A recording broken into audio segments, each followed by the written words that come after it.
Aloha, shalom. The new moon is upon us, and we are about to do the new moon activation. We're just getting ready here, getting set up. For those of you who are new to these videos, welcome. We do this every week, so if you enjoy it, please come again next week.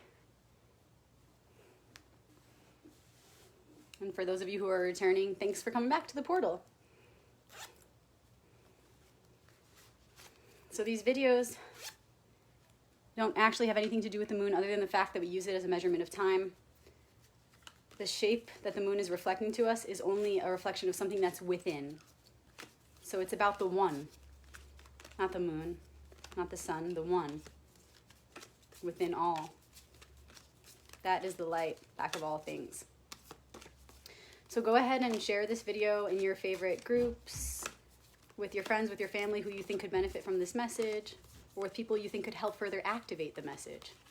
Get them in live if you can, and if not, no worries, you just hook them up with the video when we're done.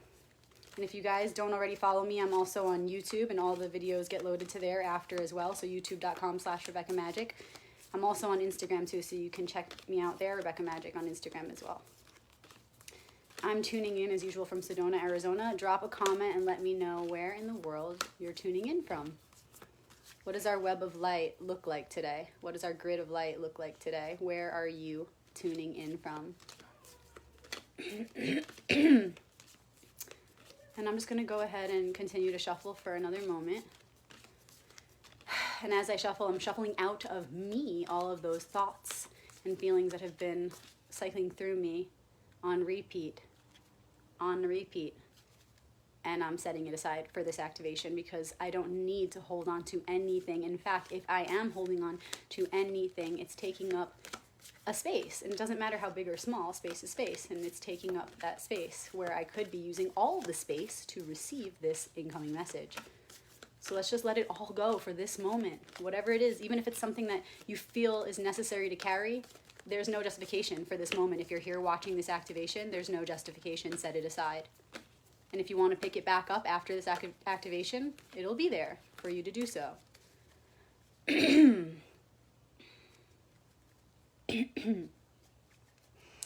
also going to take out my Hebrew deck. And I'm going to start shuffling those as well. So just start connecting with the archetypes, the faces of the deck that are representations of fundamentally operative laws, universal truth. These cards show us what it looks like for universal truth to be embodied by nature, by us, by the elements. So the new moon is all about new beginning. It's a dark sky. It's going to show us what is going on inside of us, a blank slate, the darkness where creation begins. So what is the new theme for this month? What are we stepping into? And that is what this activation is about. Preparing as we are now stepping in to this new cycle, this initiation.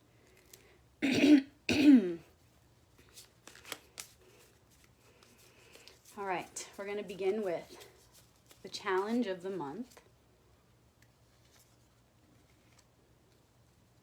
And we're just going to pick an ally with the Hebrew deck. The thing that's going to get us through. Just 2 cards.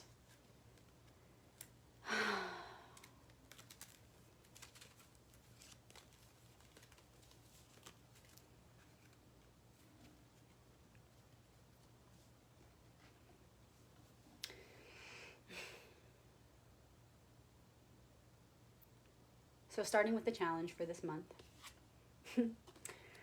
Woo! Starting off with a major arcanum card. Potent times, potent energies. The Hierophant. I actually just finished doing the page of the Hierophant for my children's book. It's not called the Hierophant, of course. It's something that you'll have to wait and see for yourself. But I'm very much feeling the energy of this card. Card number 5 of the entire deck. Again, it's a major arcanum card. Arcanum means secret. So when we reveal it, it's a secret being revealed. This is a big secret being revealed. The Hierophant is the guru within, the teacher in the heart. It's the one in us who knows how to be the best vessel for truth to come through and also to come in and to come out, to be received and then to be shared. 5, like the 5 senses. 5, like the points of a star. A star is what you are. Look at your hands, look at your feet, your head. These are points where the electromagnetism flows out and in. So the Hierophant is not just, it looks like this priest or this holy teacher, but it's much deeper. Again, it's archetypal, it's metaphorical. Remember, this is metaphorical. This is the archetype in us that knows, again, how to best receive information in the name of the goodness of all as one, for the sake of the Creator and all of creation, and knows how to also give it for that same cause. So this is the one in each of us who knows that we're here to seek knowledge and keep applying that knowledge to the original foundational wisdom that is the truth within each of our hearts. So if this is coming up as a challenge, what that would look like for us is we may have, and some of us will be on the, it will be harder, and for some of us this is more easy. So we'll all be on different parts of this spectrum here, but we're all together in this frequency. So what it could look like for some of us is having trouble tuning into our heart's wisdom, having trouble finding what our truth is. And remember, 6 comes after 5, the lovers, aka the 2 paths, which is all about decision making. So this is the part where we're cultivating our connection to our heart's compass so that when we get to that crossroads, we know what to do. So if we're at this part and it's looking like a challenge, it looks like, again, we're struggling to find our truth. Perhaps we're denying knowledge because of judgment. Oh, that's old paradigm. Oh, that's religion. Religion is bad. Oh, that, get out of your head and into your heart. For example, if someone's speaking to you from a religious perspective, if you just listen, you will hear truth because there's truth within all things and it's up to your eye to see. But if you're so busy judging the source of which the information is coming from as too religious or too old or too new agey, same thing, then you're blocking yourself from receiving the truth therein. And there's always truth. So there's no excuse. There's no justification for judgment unless it's going to serve a purpose for us as one consciousness. So if this is coming up as a challenge for us, we have to watch really closely, be vigilant, and see where in our minds we're allowing judgments to rise, where instead we could be utilizing our awareness and our energy to be receiving the truth that inevitably is within all things. And even if we find ourselves unable to find the truth, right? All we see is the judgment, but we can't get to the truth. At least release the judgment and just be, and watch your thoughts. Let the judgment arise, but then release it. Watch it. What is it saying? Be vigilant, be observant, watch your thoughts. What is that judgment telling you about yourself? And boom, you will find a truth, a reflection that will serve you, us, the one. So don't be afraid of this challenge.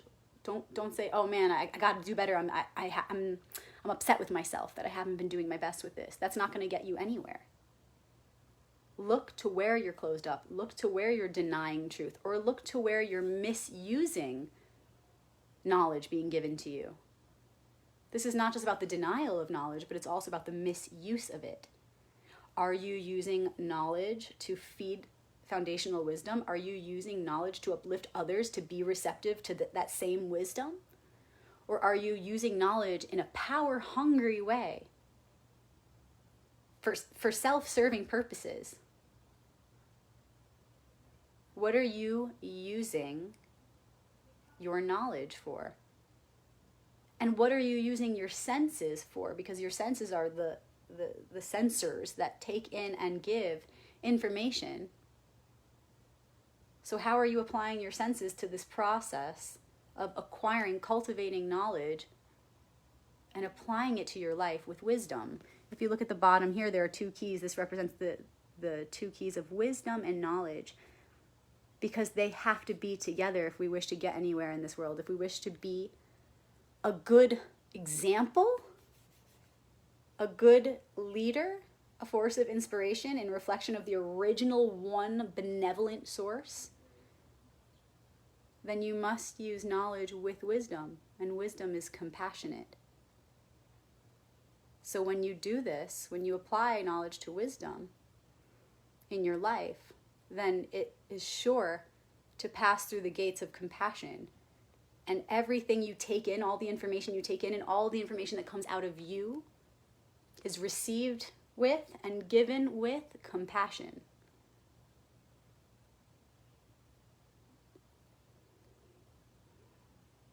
So it's important to get in touch with our own heart's compass now. This is the challenge. Fine-tuning that heart's compass, making sure we're not denying knowledge, not condemning it because it's too old school or too new age. That's the ancient way, it doesn't work. Oh, that's the new fluffy way, it doesn't work. It's only not working because you're not being present and hearing the truth behind what is being said or what's being offered. So try your best to stay open to the truth that is absolutely there within all things, inside the heart of every being.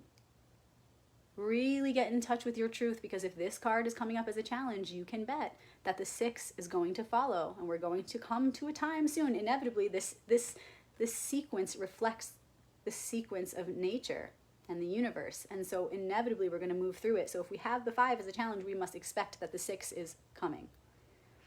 So if a decision or a crossroads is ahead, then we better really get in touch with our truth and our ability to see the truth in all things. And then the ally, as we move through this challenge, is the tet. This is the Hebrew letter tet, and it's the 9th letter of the Hebrew alphabet. And the tet, it's like a basket, something in it. It's telling us that there's something hidden within. So we have to uncover the layer, or we have to break the shell to penetrate through to the truth that is inevitably within. So you can see how we already discovered this energy, this helpful ally energy, as we contemplated the challenge. It was like natural that we saw, okay, if this is the challenge, that we're denying truth, we're getting lost with, the external factors of the world, the outside and not the inside, then what are we to do? Look inside, uncover, break the shell to release the light that's inside. The tet is the 9th letter, again, of the Hebrew alphabet, and so that's associated with Arcanum 9 in the tarot, which is the hermit, aka the sage. This is the one in each one of us who is compassionate, who is wise, who knows why we're here, who we are and why we're here, what we came to do. So the sage in you, who knows this purpose, who knows that alone equals all one, who takes the time to remove his or herself from the busyness of the world to be able to see the bigger picture without chaos distracting us. So when we come to that place of seeing the bigger picture, that space of circumspection and wisdom and compassion and trust in why we're here and what we came to do, then it makes this very easy. It makes this very easy because we won't fall into the darker side of the Hierophant. We won't fall into being power hungry. We won't fall into being judgmental, being on our high horse while we go about preaching. We won't be able to fall into that, you see, because if we take in the energy of the ally who tells us to look deeper, look more closely, look inside is what the tet says, then we'll always see the one within all.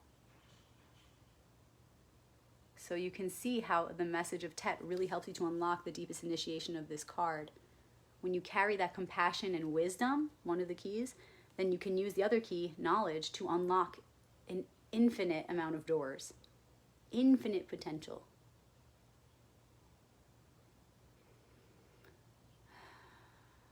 So for this cycle, as we now step into this new moon energy, remember, you are the sage. You're all of these. But right now we're really focusing on this aspect of self. We're tapping into the collective sage archetype as we do this individually. So everybody in here right now, all of us watching together, and everybody who's going to see this recording later, we're doing this. As we embody the energy of the sage or the hermit, then we do so collectively. It feeds that archetype, that energy, that frequency, that keynote that's within all things, within all creation. Because the sage, aka the hermit, is an archetype representing a frequency that is a building block of reality. So we tap into that power that's everywhere. So we're tapping in, we're embodying the sage as we move through this challenge of being the best teacher we can be to self, which means to ourselves, and to the world, which means being a positive example. When we do this, we self-reflect. We become a positive example for ourselves to continue to do better and better. So we're embodying wisdom. We're remembering that the outside is just a shell, that we better not base our decisions and our beliefs just on the outside. Tet says, look in, uncover, unveil. And if you go deep enough, you'll always find the same one. And when you penetrate through to that place, you access the deepest initiation that's being offered to us. Thank you for doing this work with me. This will be for the whole week ahead, and then we'll meet next week for the first quarter activation to see where this went, to see what we've done, how we've affected these incoming energies, how we've harnessed or not harnessed them, and what we're moving into for the next stage. So this is just for this week. So really feel the wisdom in you, the sage, the one who's okay with being alone, the one who's good with quiet, so that we can step back and seep in the truth without the opinions and voices of everyone else, who's really only you, running through your mind. So really sink into that sage, hermit energy.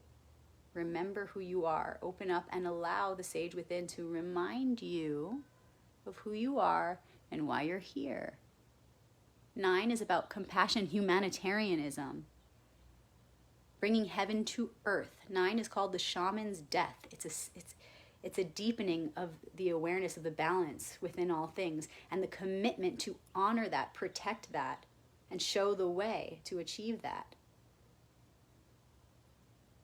So be in that energy as we move through this Hierophant challenge.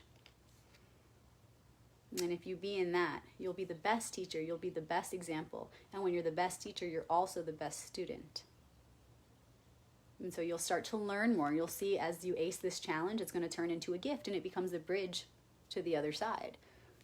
And so what that's going to feel like, right? Because we just talked about the challenge, but what it's going to feel like as we ace it is feeling really centered, grounded in our truth. Humble, but noble. Humble because we're made of the earth. Noble because we're made of the stars, right? You will feel like you're a positive example for your own self. You'll be proud of yourself. And you'll be a positive example for everyone around you. You will have a thirst for knowledge because it's fueling your spiritual path, your spiritual and your psychological expansion. And you will begin to have this fire in you that pushes you to gather new information to reflect upon that helps you deepen your realization of who you are, of self, of oneself, of which we're all a part. These will be signs that you are acing this time. Bring in the wisdom and you'll do just fine.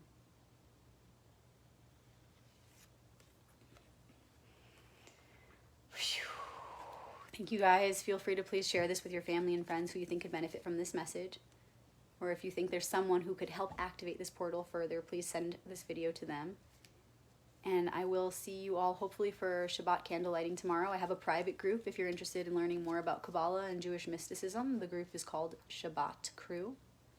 I have another private group here on Facebook called The Royal Path, and it's where this community meets in between activations and chats and shares.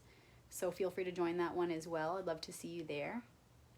And thank you so much. Yesterday, you guys, I read the reviews for my new book, Royal Path 2, The Minor Arcanum, and I didn't even know I had reviews there, and I revisited the reviews on my first book, and there are many more than I knew there. So I read through them, and I'm just so grateful for the feedback and to hear that these books and this information is all resonating with you in such a profound way. This is my joy, this is my passion. So to share it with you guys and to hear just how deeply you're appreciating it means everything to me. If you're interested in purchasing my books, they are on Amazon. You can just type in The Royal Path or The Royal Path 2. They're on my wall as well. Feel free to reach out and ask for the link or order copies directly from me. I'd be so happy to sign them for you and make it a little more personal. Thank you guys so much for being here now. Happy new moon.